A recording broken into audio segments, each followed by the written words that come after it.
All right. Good morning, everyone, and welcome to our webinar about the enduring impact of fatal road crimes. Thank you so much for sharing your time and attention with us today. We're looking forward to taking you through the results of some recent research into the impact of fatal road crimes and specifically impact on the CTP experience for people who are filing a CTP claim as a result of a fatal road crime. The lights have just gone off in my room, of course, technology. My name is Belinda Aanensen. I'm from 55.5, a director here, and I'm joined by my colleague, Bella Castle. We are the co-authors of this research paper, and we want to thank you for joining us today. Before we get into the findings, I just want to do a quick acknowledgement of country. I'm coming to you from the Gadigal people of the Eora Nation's lands today. I'd like to acknowledge the traditional custodians of the lands on which I'm working today and pay my respects to traditional owners and recognise their continuing connection to the land, waters and community. I'd also like to extend my respects to any First Nations people who are joining us today. Before we get into the research results, I'm going to pass to Duncan Wakes-Miller, who's one of the co-founders of the Road Trauma Support Group. Duncan's going to say a few words to kick us off this morning. Thanks, Duncan. Thank you, Belinda. My name is Duncan Wakes-Miller. A few years ago, I had the worst nightmare that any parent can have. I had a young policeman knock on our door, and the poor guy had to tell me that my son had been killed. It was a devastating situation. My other children were near me, my wife was with me, and it was a catastrophic and probably the worst day of my life. As that unfolded, that terrible night, more and more things happened that we became aware of. It wasn't an accident, it was a criminal act of a drunk driver who killed my son. It was a situation that should have been avoided. Could have been avoided. And we then endured a horrible time, and we continue to endure a terrible time. We had to pick up the pieces. We had to arrange a funeral for someone which we never thought we'd bury before us. And we relied on a lot of community and people to lean in and help us. The impact has been far-reaching and profound for me, my wife, my family, all of Barney's friends, Barney's girlfriends, Barney's brothers and sister, and the whole of our family and our community.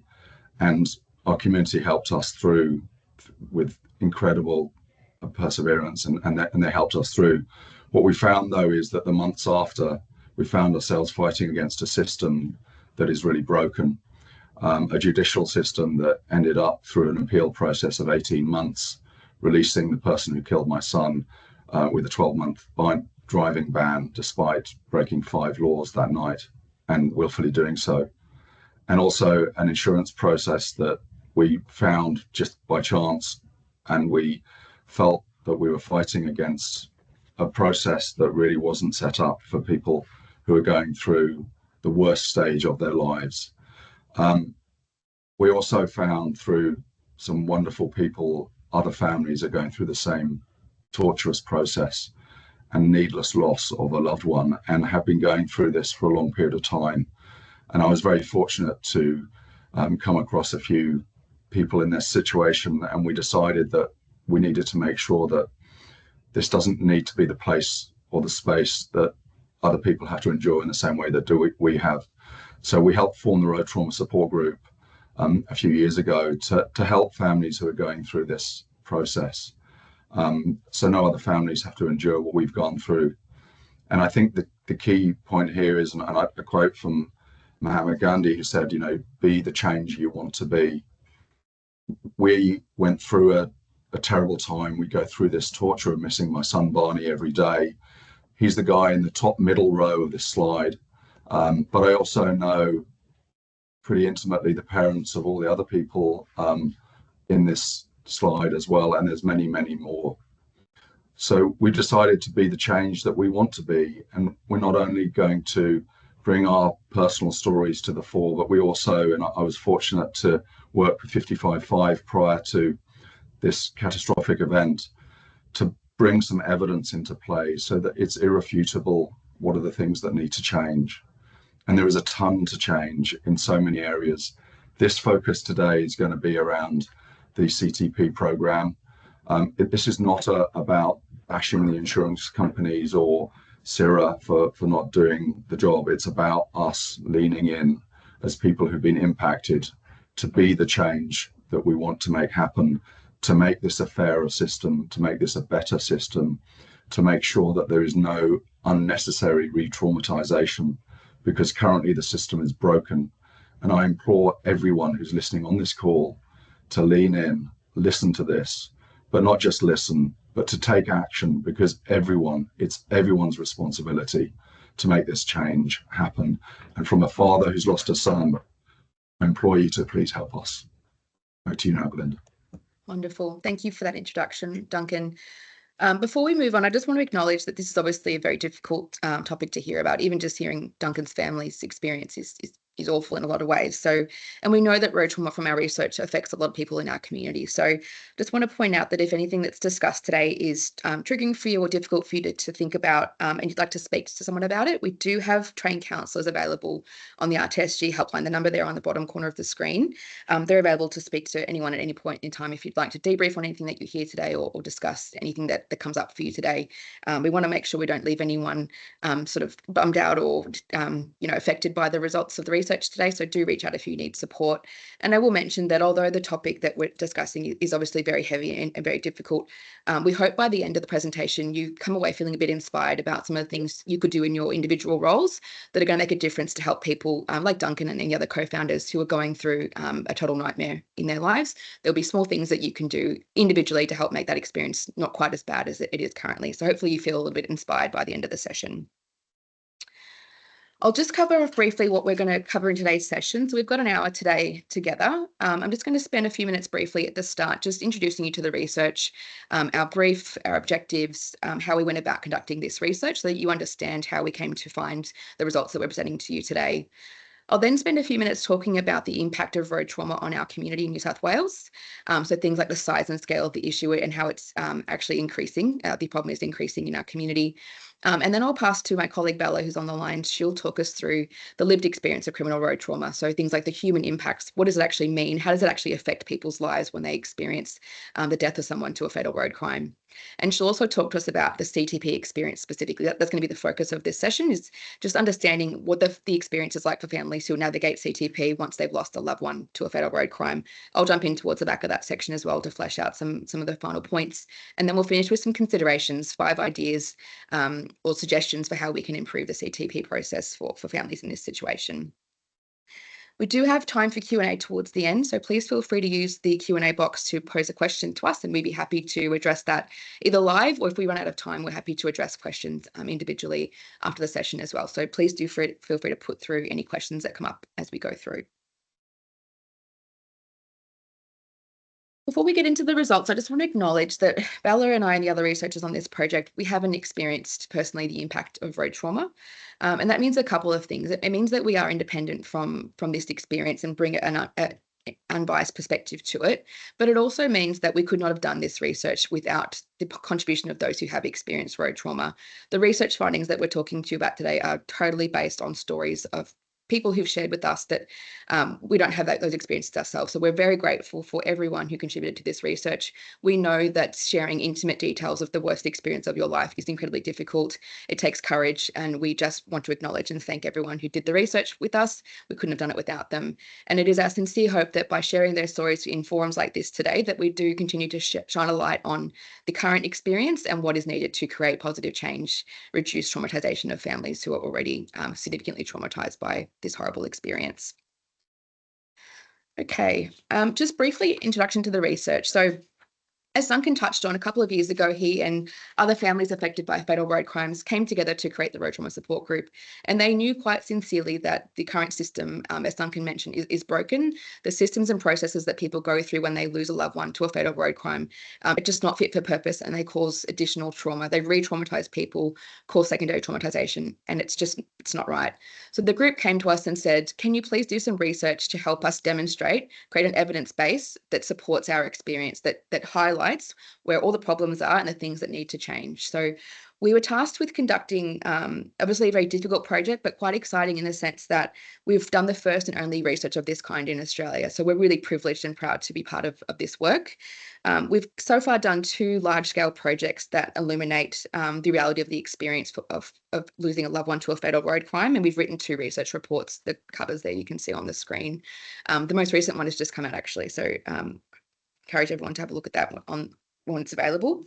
And our research employs a range of methodologies to really highlight a range of perspectives on this issue in our community. So we've done things like a desk review of existing literature to understand what's already out there, what can we learn from other jurisdictions, whether in Australia or globally, what's happening in road trauma and road safety in other jurisdictions, what is these existing initiatives and processes that are involved, etc., and how can we learn from those when we're trying to understand how to drive change and action. We've also done qualitative research with affected families. So these are large, long interviews with family members who've lost a loved one.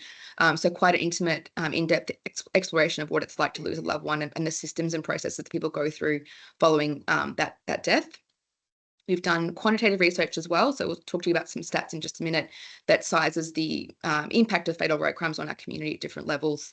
Over 4,000 people have done our 2 surveys, so really robust evidence base to support the findings we're talking to you about today. And we've also done qual research with experts. So we understand that, there are 2 sides to every story, and we wanted to bring in the expert perspective as well to understand from the point of view of people, maybe in police, maybe in first responders, insurance industry as well, what's the experience like from their point of view, that so we can create a holistic view of the impact of fatal road crimes on our community. So again, first research of its kind. The stats that we'll talk to you about in just a minute didn't exist until we did this work. So we are really proud of it and really grateful for the opportunity to demonstrate the scale of this issue on our community. So just a few slides on the impact of road trauma on our community. So as I said, this data didn't exist until we conducted, actually this data exists, but on the next page didn't.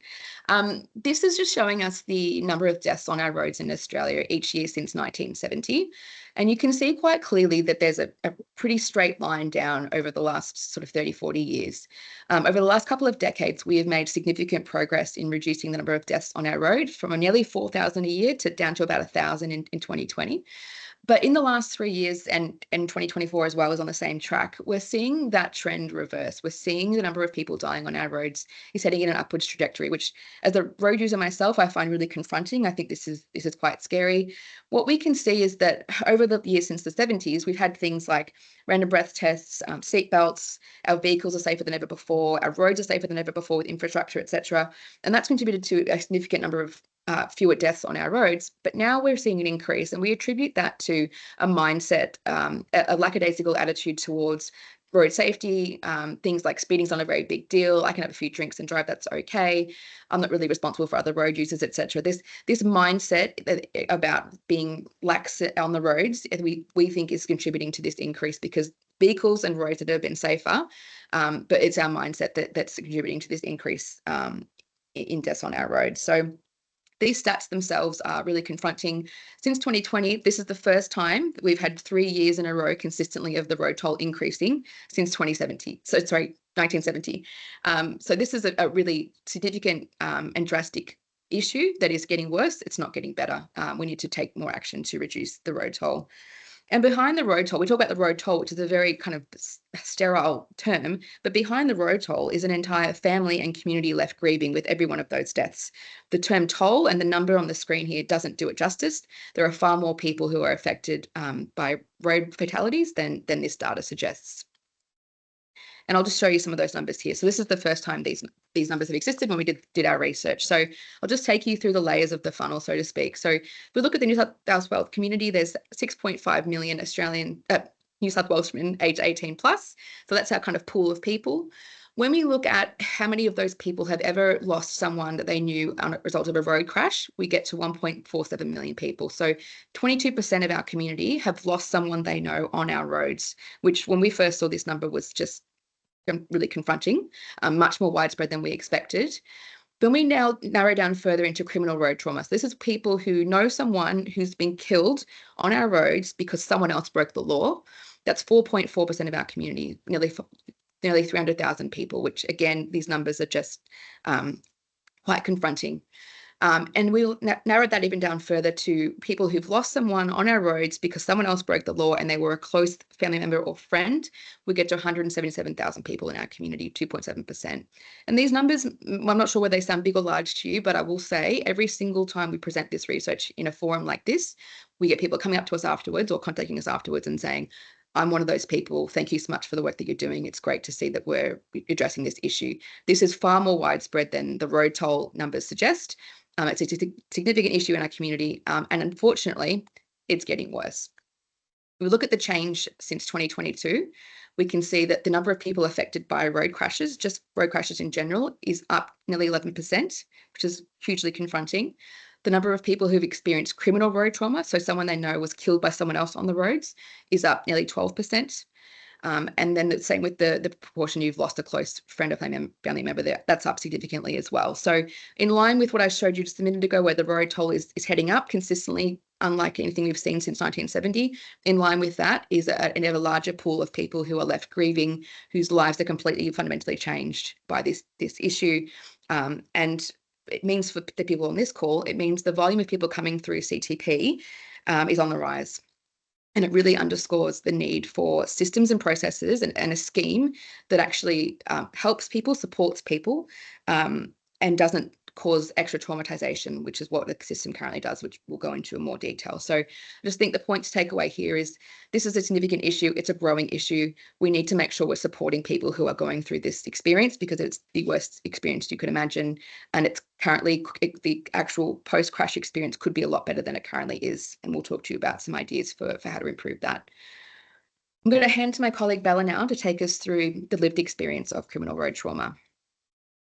Thanks, Belinda, and thanks, Duncan. So before we get into the specifics around the CTP experience, we felt it was really important just to take a step back and, I guess, shine a spotlight on the broader impacts of fatal road crimes. You know, these events have a cataclysmic impact on the families left grieving, and the research really reiterates the severity of this impact of fatal road crimes. Deaths that are caused by these intentional criminal acts of other road users. These are not accidents. And as we'll go on to discuss later, identifying them as such is highly offensive and inappropriate to those dealing with the catastrophic aftermath of these illegal acts. So for these individuals, life satisfaction is significantly lower, and this infiltrates across all facets of life: emotional, mental, physical, financial, spiritual, so on. There's a wealth of data supporting this in the full findings if you want to go have a look, but we've just pulled out a few key stats that really highlight, I guess, the harrowing nature of this impact. So for those who have lost an immediate family member to a fatal road crime in the last 10 years, for instance, 1 in 2 thought about committing suicide. Almost 9 in 10 experienced mental health challenges, depression, anxiety, PTSD. Half experienced a decrease in performance at work or school, and there are significant impacts on friendship and family dynamics, you know, contributing to family breakdown. All of these have flow-on effects to other domains of life, causing a ripple effect that is enduring and immeasurable to some extent as well. Now, some of these quotes firsthand highlight the full extent of the impact. We felt it was really important to include some of the stories that we heard here. And beyond the grief, you know, these people are grappling with additional trauma caused by things like an unjust judicial process that they're battling with, instances of homelessness, suicide. This is simply an event most can't ever fully recover from. You know, one victim tells us, my parents were both killed. It destroyed my life. I was completely alone and spent 2 years on the streets. I was 14 at the time, and I've spent my whole life trying to catch up. So we can just see how devastating and life-altering the impact really is.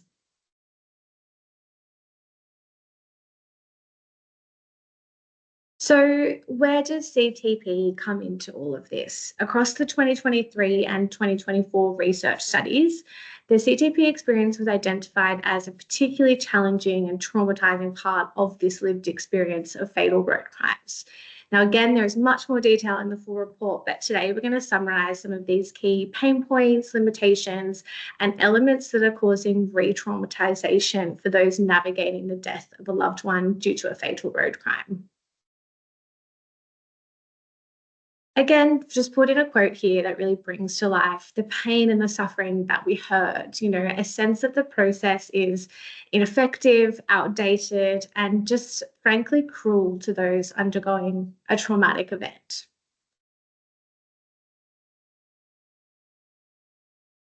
There are two key critical sort of limitations at the core of why families are traumatized by the CTP scheme that we've pulled out here. So firstly, CTP is oriented to the rehabilitation of physical injuries. The treatment and timeframe for recovery for mental health trauma is unpredictable. It's not linear. It's variable from individual to individual. And again, it's very difficult to measure. The emotional injuries inflicted upon families do not, by nature, fit into the existing categorizations. And so what that means is that the process lacks a suitable pathway for criminal road trauma victims.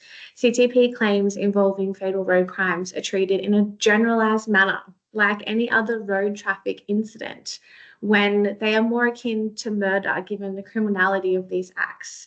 There's no customized pathway for these unique claims, meaning that many people who have filed a CTP claim due to a fatal road crime, more often than not, have negative experiences throughout the CTP claims process. We did hear some rare instances where people sort of find the right customer service representative and do have a positive experience, but these are few and far between.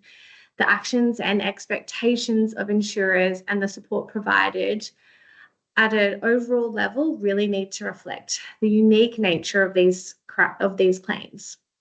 The data also supports this sense of not being fit for purpose. So 48% of families navigating a CTP claim often or always felt that they were battling against a system not designed to help people in their situation.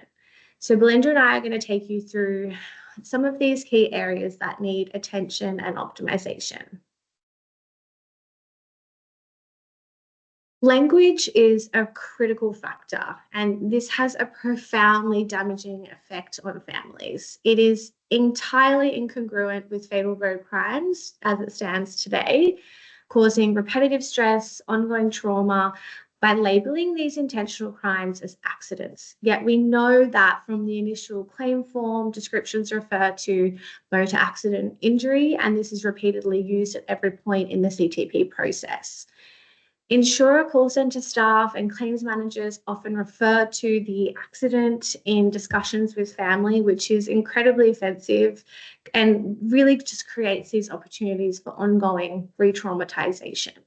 And again, through the data, we can see that half of those navigating CTP claims were dissatisfied with the appropriateness of the language used throughout the process, you know, referring to the crash as an accident. So it really presents an opportunity to optimize through a quite simple change, optimize the experience of these individuals.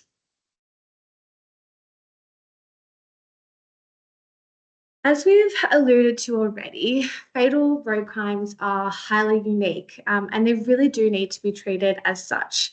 So families have repeatedly highlighted in their experiences that CTP claims are just simply not set up for the unique nature of these events.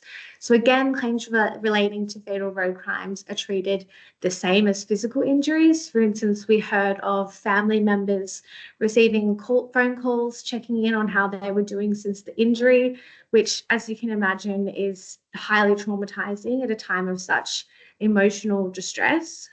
So customer service representatives are not seemingly trained in the nuances of fatal road crimes, or does there seem to be any sort of difference in the way that these events are documented so that insurers can easily flag these as highly sensitive cases? There's also an immensely unrealistic expectation that progress to recovery is linear, which is a flawed concept in these cases, you know, given this extreme emotional distress, which simply does not follow the same path to recovery as a physical injury. So frustration amongst families is further exacerbated when they also need to repeat intimate details of this traumatic event, the crash, to multiple claims managers. And that sense of being passed on from person to person as well was a really sore sort of pain point throughout the CTP process. Secondly, the commercial orientation of insurers means minimum payouts are seen to be prioritised. Families report feeling queried and interrogated at every step of the claims process by insurers pushing for more positive results in order to minimise payouts. And families reported feeling traumatised by these negotiations, as if the insurer is devaluing the life of their loved one who was killed.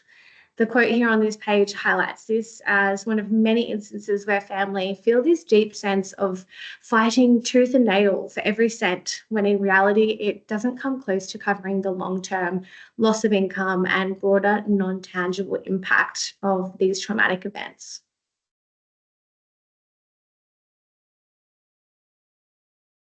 And finally, calculating the value of a life is in itself immeasurable. You know, a person they love has been killed through no fault of their own. The impact of the death is profound and causes, again, this continuous ripple effects throughout their life, as we've seen through that lived experience. So whilst access to CTP support is absolutely critical, this idea that they might in some way benefit financially from their loved one being killed is an incredibly difficult concept to grapple with.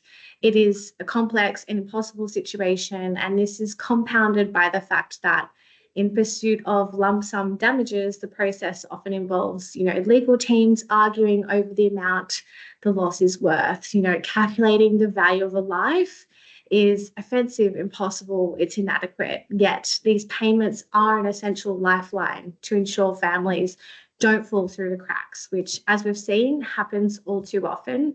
We've heard of instances of families losing steam and actually even giving up on claims entirely when it feels like such an uphill battle. I'll pass you back to Belinda to take you through some further areas of optimisation in the CTP process. Wonderful. Thanks, Bella. I just want to touch on sort of 5 key points that we think we have found do cause ongoing secondary trauma to claimants. We talk about secondary trauma or re-traumatization because the event itself, losing a loved one to someone else's criminal behavior, is always going to be traumatic. There's sort of no way of getting around that. That is the most horrific nightmare you can imagine. But what we don't want to see happen is people being re-traumatized or have secondary trauma caused by the systems and processes they go through afterwards.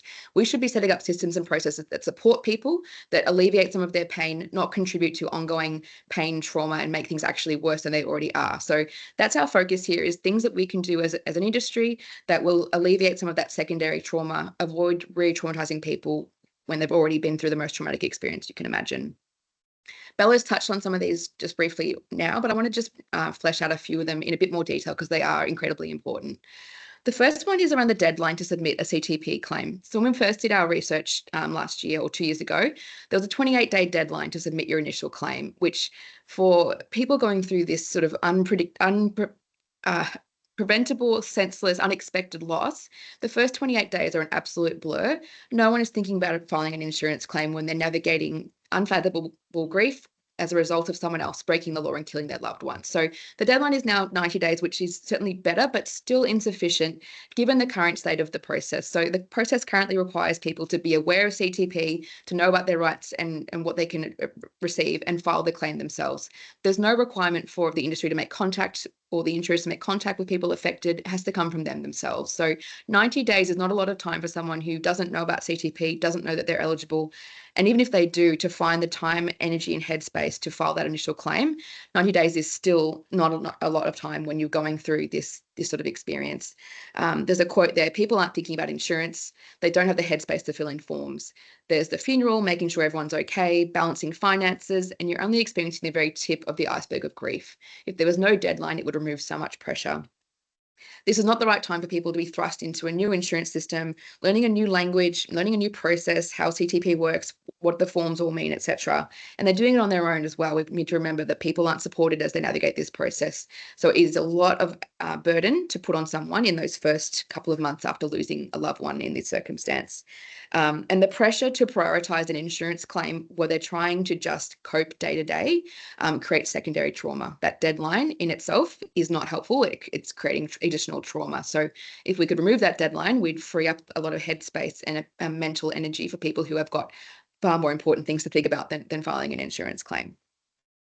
And I should note that victims of a crime, as defined under the Victims' Rights and Support Act, do have 2 years to lodge a CTP claim. So there is definitely precedent for an extended deadline to file that initial claim. Unfortunately, people in this circumstance aren't considered victims under that act, so that doesn't apply to them. But there is absolutely precedent for a longer time frame for that initial claim for people who really are victims of crime in this sense. The second one I want to touch on is sort of an expansion of my previous point around the amount of admin burden. Like, this is a time of emotional devastation, limited mental capacity. People talk about walking around in a fog, just trying to cope with, make sure they eat and sleep and cope with the family, the day-to-day requirements. They're not in a time of high mental acuity. They are completely distracted and destroyed by what's happened to them. And the amount of admin burden involved in filing a claim is significant. The forms are confusing. They use unfamiliar language. They talk about the accident, as Bella said, left, right, and center, which is just completely wrong. You've got to provide evidence of income, which might sound simple, but if you've just changed jobs or if you're working part-time or casually and your income is not totally predictable, that can be a problem. You need to get a certificate of capacity from a GP that talks about the impact of this on your mental health. A lot of GPs are reluctant to do that. They don't like it when they get challenged by their diagnosis by the insurance companies. They're not actually trained in how to assess someone's mental capacity. So having a GP do it is a bit it's the wrong approach. And they get pushback sometimes from insurers when they do make a diagnosis. So you've got to go and get this form from your GP who doesn't really want to give it to you and is worried they're going to be challenged by the insurance company at the back end. So even that in itself might seem like a simple requirement to provide a form from your GP is actually fraught with difficulty for people who've experienced fatal road crimes. Multiple claims for one family is another issue. You might have a parent and then they've got a few children that have all been affected. They'll have got to file individual claims. They've got to repeat the same information over and over. Talking about the intricate details of losing your loved one, particularly of the crash, is immensely difficult and traumatic for people. Having to repeat it over and over again to strangers every time you want to put in a different claim for a different person in your family creates secondary trauma. It re-traumatizes people. There should be an umbrella claim that allows families to have one claim overarching with all the common details spread across those claims, rather than having people go through the horrific process of repeating all these details about the worst experience of their lives. There's simple ways that we can avoid re-traumatizing people such as that. And the quote here, victims are treated like a number. Our worlds have been turned upside down over the unexpected death of someone we love. We will never return to normal. We fill out so many forms like, how much did your loved one contribute to the house? How do you measure that? This is the most horrific journey I've ever had to take. So the admin burden that we put on people with the forms, with the language, with the complexity of the process is just too much, and it causes ongoing secondary trauma to families. The third point I want to make is around initial assessments, which are not effective in determining required support. And similarly, the ongoing assessments re-traumatize people. So people are required to have an initial assessment done to prove that they've experienced, quote unquote, an injury, which is just sort of a weird thing to ask someone who's just lost a close family member to prove that they've had an injury. Really, the injuries that they're experiencing are often acute stress or PTSD. Those psychological injuries take months to play out before they can be diagnosed. So a psychologist is never going to diagnose acute stress or PTSD in a few months, because by definition, those injuries take months to be fully present. So asking someone in the first 28 or 90 days to present evidence that they've had this sort of injury is premature. And in addition, we ask GPs to do it, which they are not adequately trained in grief and traumatic stress. They're not able to make those diagnoses definitively. They don't want to make those diagnoses when they're not sure that they're trained and able to make it, and they do find themselves under pressure to justify their diagnoses or even change them on occasion. So this whole idea of getting a GP to sign off on PTSD or acute stress in the first few weeks or months doesn't make any sense, because you can't diagnose that in that time period, and GPs aren't trained to do it. And similarly, the need to prove ongoing injury every 28 days just doesn't make sense for severe emotional trauma. To Bella's point earlier, the system is set up around physical injury. It's like workers' comp. Like, you've broken your arm, we expect to see every month you'll be making progress, you'll go to rehab, we'll see that the injury healing every month. That makes perfect sense for a physical injury. It makes no sense for severe emotional trauma. Recovery from this sort of trauma is non-linear. It's different for everyone. It takes an extended time to heal from this sort of trauma, and some people actually never heal. And the idea of every month or every 28 days proving to the insurer that you're making progress is bizarre. This is not non-linear recovery from this sort of trauma. Things like birthdays, anniversaries, Christmas can all set back people's recovery as such from this sort of trauma. Even things like turning on the news one day and there's been another fatal crash and your loved one's photo has been splashed around as part of the story that the media are telling. These sorts of things can happen at any point in time. People can be set back in their recovery through a whole range of things. The judicial experience as well sets people back, etc. So the idea of every 28 days having to prove you're making progress towards recovery just doesn't make any sense for these types of claims, which is part of our point earlier. The system is not set up to suit fatal road crimes. It's set up to suit physical injury, which this is just not. So there's a quote there: "They make you feel bad, like you are scamming the system by not being back to normal after a few months. Every time you prepare yourself to justify why you're not okay when it's bloody obvious, I shouldn't have to prove every month that my son being killed by a drink driver affected my life." Hopefully you can clearly see how the current system is very clearly re-traumatizing people. It's set up to provide support, and the current system is actually re-traumatizing people, making things worse. So hence, we're grateful for your attendance today, and hopefully you'll take away some things that we can do differently moving forward. The fourth point that I want to talk about is appropriate psychological support is really hard to access, and pressure to return to work is actually detrimental. So psychologists who are providing psychological support to families affected need to be CTP approved, but there are not enough of them that are trained in grief and trauma and CTP approved. So it's very difficult to find appropriate support that you can use through CTP. This is a unique experience. This is a unique type of grief. It requires a unique specialized kind of support to really help people heal and recover from it, especially minors. There are very few psychologists who are trained in traumatic grief and will work with minors in our state. So getting specialized support is very difficult, particularly if you're looking at someone who's under 18. And unlike physical injury, where we do want to encourage people to go back to work as quickly as they can, forcing people back to work too early in this sort of circumstance can be psychologically damaging.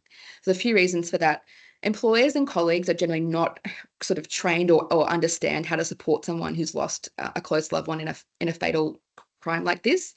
So going back to the workplace when your employer and your colleagues aren't really sure how to support you can be damaging.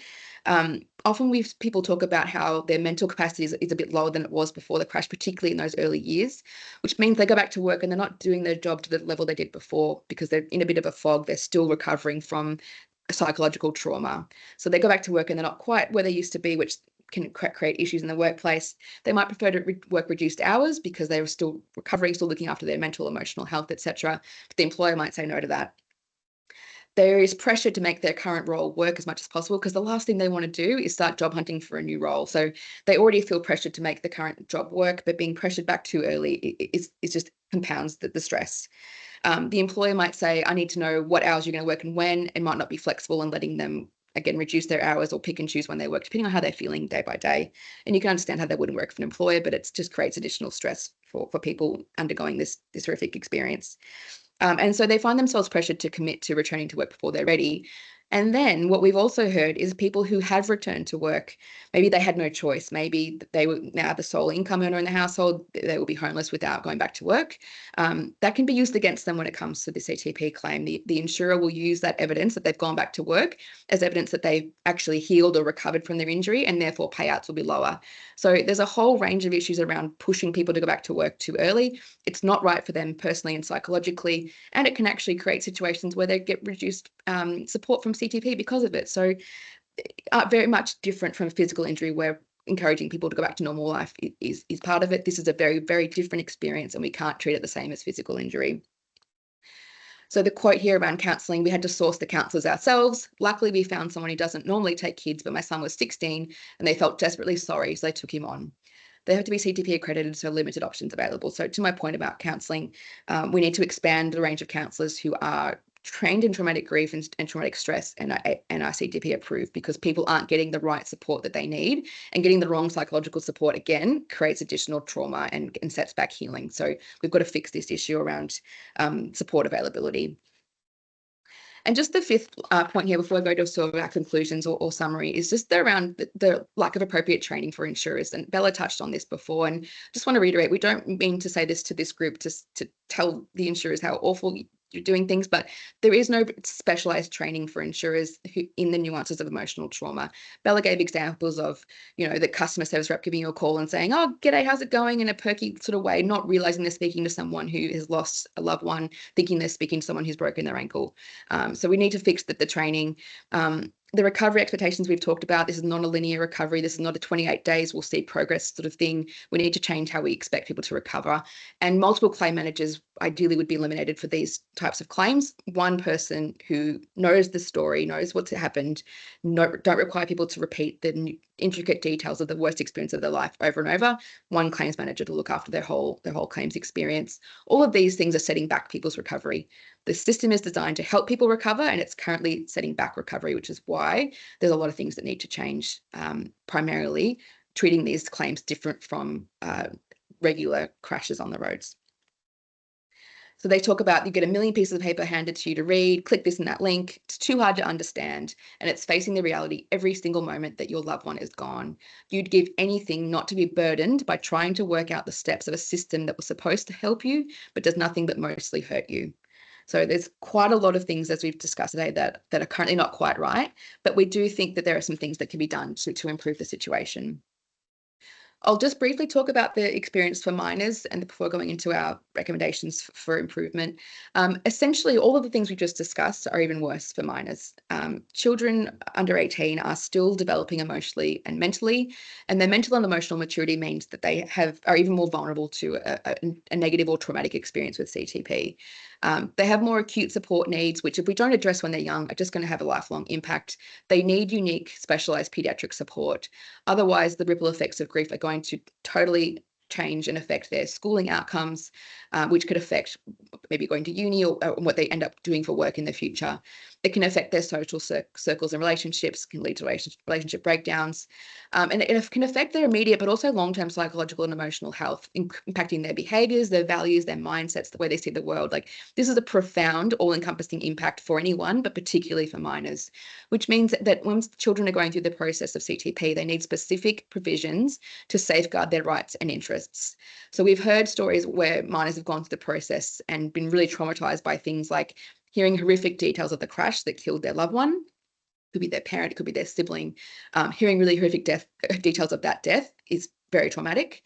Hearing insurers blame their loved one for their role in their death is, again, very, very traumatic for a young person to hear, traumatic for anyone to hear, really, but particularly for younger people who are mentally and emotionally still developing. We've heard stories of minors being forced to see a counsellor who's not trained in paediatric counselling, which, again, if you don't get the right type of support for what you need, it doesn't actually help. It makes the situation worse. Having to provide all medical details to the insurance company is also traumatic, including counsellor notes. So that's really at odds with the idea of counselling being a safe space. You can be open, honest, talk about anything. When those notes go back to the insurance company, that's really traumatic for a minor who is probably going to reject counselling on that basis. And just inconsistent benefits. We've heard stories of inconsistent benefits being paid out according to different family members, which causes significant stress and friction on family dynamics when some people are receiving different benefits than others. It suggests that some people are more affected than others in the family, which is generally very hard to prove and usually wrong. So there's a quote here: "My children have been directly impacted by the insurance company's inappropriate handling of the claim. They made inappropriate intrusions into our privacy, and highly sensitive matters were communicated without care or empathy. Often we felt criminalized by the process." So everything we've discussed is true for everyone involved in the process of CTP, but particularly a little bit worse even so for minors who are just that bit more vulnerable due to their younger age. So hopefully we've demonstrated to you what it's like to go through CTP as a fatal road crime victim, and hopefully you can see there's some issues that need to be addressed. And we wanted just to share with you our suggestions for how we can improve this process so that families are not re-traumatized by CTP as they currently are. So I've just got 5 considerations. We've got about 15 minutes left, which is great. So we will have time for Q&A at the end. So please feel free to drop in questions if you haven't already, and we'll address them after these 5 points. Number 1 is just around awareness. So most victims of fatal road crimes are not aware that they are eligible for support from CTP. And as we discussed, the insurance companies are not required to proactively make contact. What this means is that families can very often miss out on critical help and essential support in a time of crisis.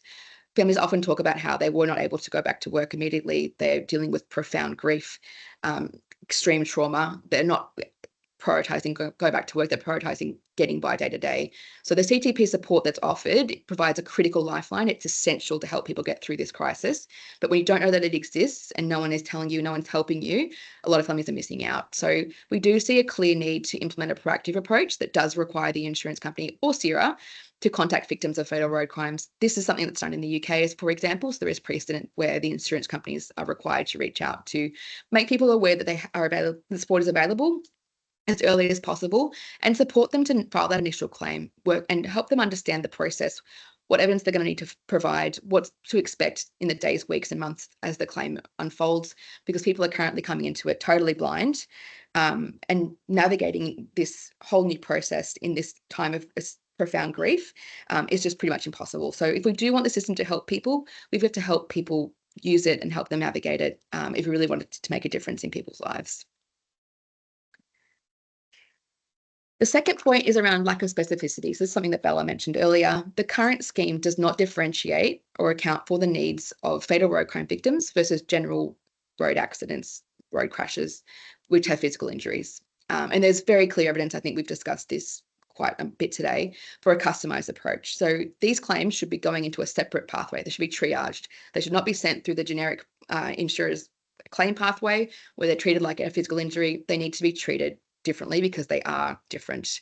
We need to offer immediate psychological support to people without the need to prove a medical diagnosis. When you've lost a parent, a child, a sibling because someone else broke the law and killed them, you shouldn't need to prove that you've experienced an injury as such. You shouldn't need to prove that you've experienced trauma that is very clearly a traumatic experience, and that immediate access to that initial support is going to help people start recovering as soon as possible. We shouldn't be requiring them to go to the GP and say, I've experienced psychological trauma here.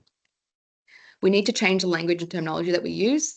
Bella talked about the word accident being incredibly offensive. These are not accidents. These are deliberate criminal acts that have killed someone.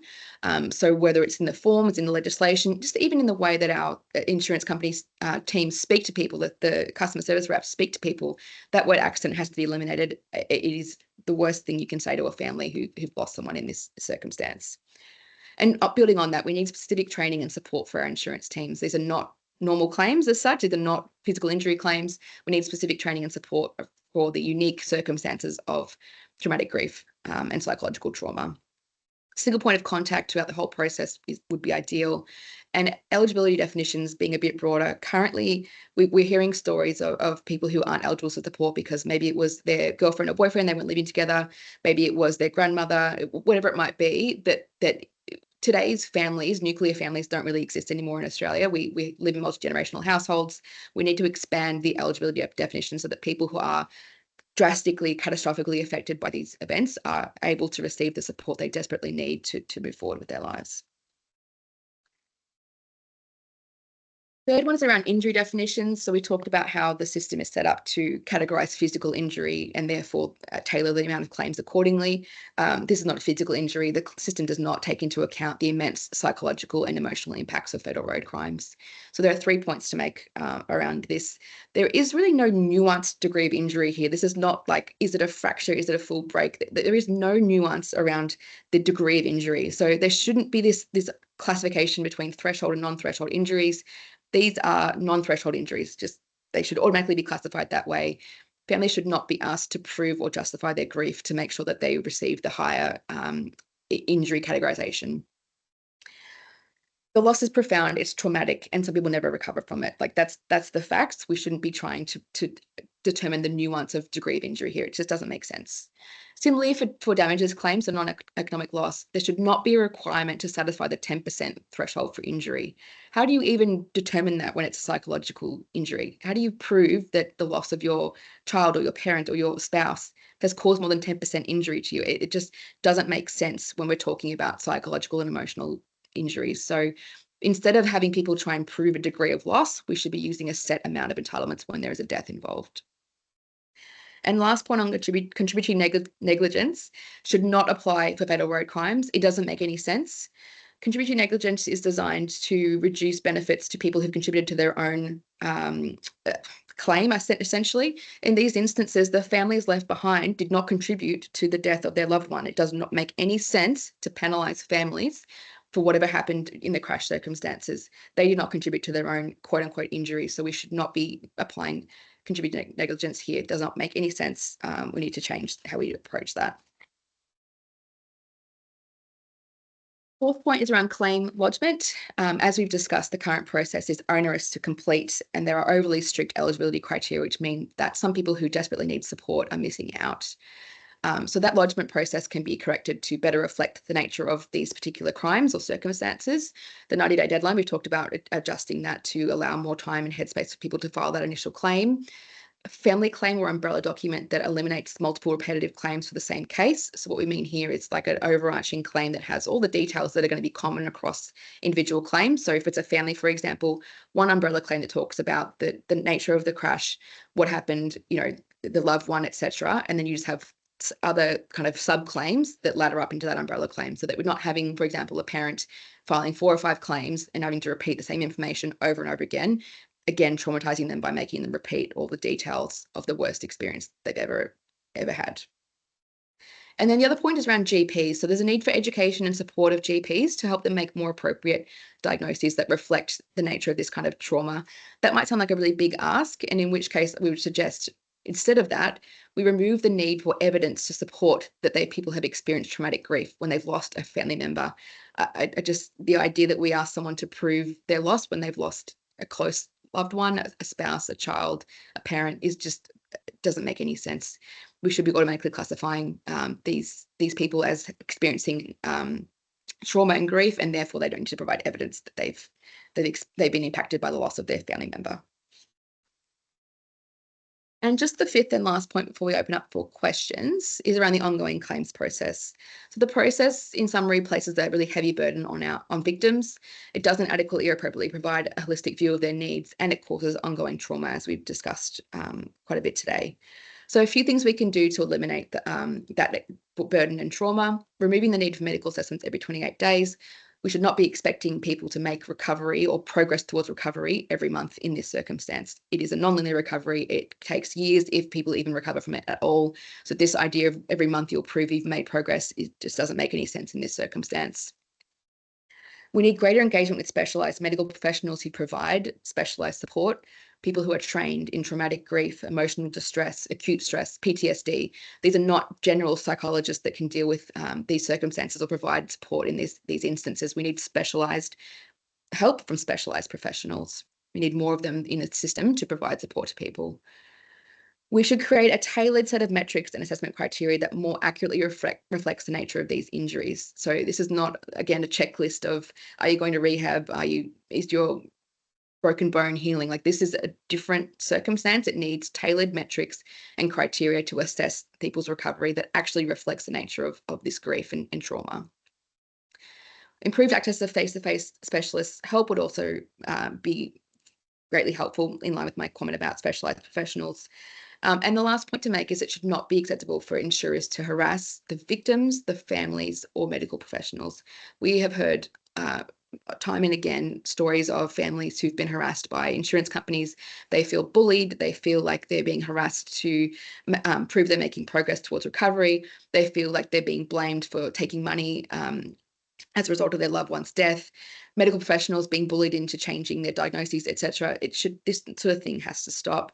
We have to understand the severity of what's happening to people in this circumstance and provide a tailored and empathetic approach that actually addresses what's going on here, rather than treating them like they've just had a broken ankle or a broken wrist.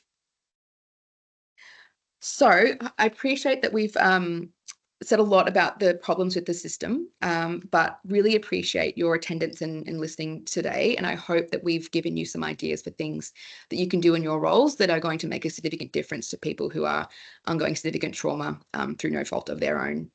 There is more information available for the research and about RTSG on the website, which you can see on the screen there. And now I'd love to open up for questions and discussion.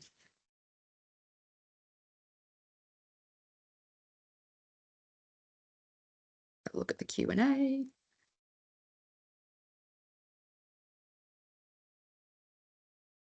actually going to stop sharing so that I can have a look at everyone. What is the one thing we should be focusing on as a first step towards a more effective and empathetic CTP system? I think that's a great question. I appreciate we've just thrown a lot of things at you, all the different ways that things can change. And I think for me, and I'll open to Bella as well if you've got a different perspective, I think for me, language seems like a simple and obvious one. Just the care taken when we talk to people who've lost a loved one in these circumstances, not using the word accident, that is fundamentally flawed and just traumatic to people. I appreciate changing legislation might be a bit of a longer term solve, but certainly the insurance companies, the way people are trained, could easily remove that word from their vernacular when they're dealing with fatal road crimes. I think that's a simple, kind of easy win that could make a big difference to people. Bella, did you have anything different you wanted to add?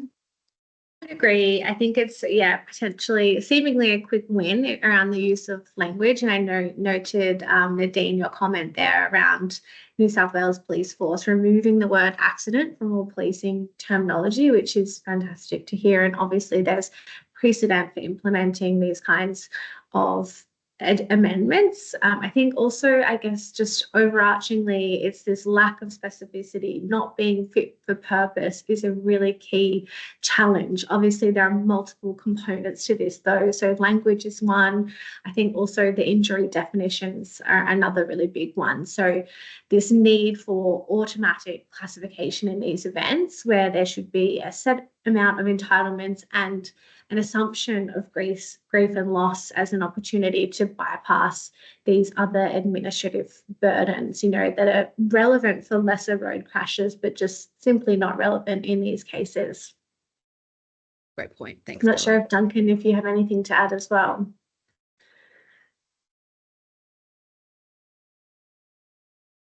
No, I think you're on mute, Dunk. There you go. I just think we need, and I want to also acknowledge the next question, which is I want to acknowledge the help that the State Insurance Regulatory Authority have done leaning in on this. We probably need process changes within the current legislation, and we need a unified insurance industry to lean in and help to come together to make some of these process changes within the current legislation. And the second piece is we do need new legislation around CTP to address these issues. We're treating what is effectively, for people who are impacted, a murder or vehicular homicide of their loved one like it's a twisted ankle. And so we need a process change immediately. We need legislation change as well. And I think that's key. We have made some progress, and almost a litmus test of what needs to change is that the CIRA have now got an individual who's helping out on some of these claims. And the quantum change in the experience of having someone from CIRA work with the insurance company and with impacted people in the experience has been so profoundly improved. It just goes to show the depth of the problem. So I want to acknowledge the people who are leaning and are helping, but there's a ton of stuff that needs to happen, and it's process right now and legislation very soon.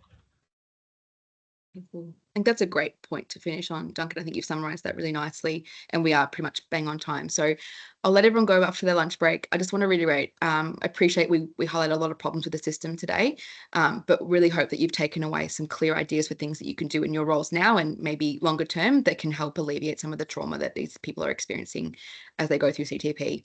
So thank you so much for your time and attention today. And please feel free to reach out to the team if you have other questions about the research or interested in what Duncan and the team are doing. They're more than happy to talk to you.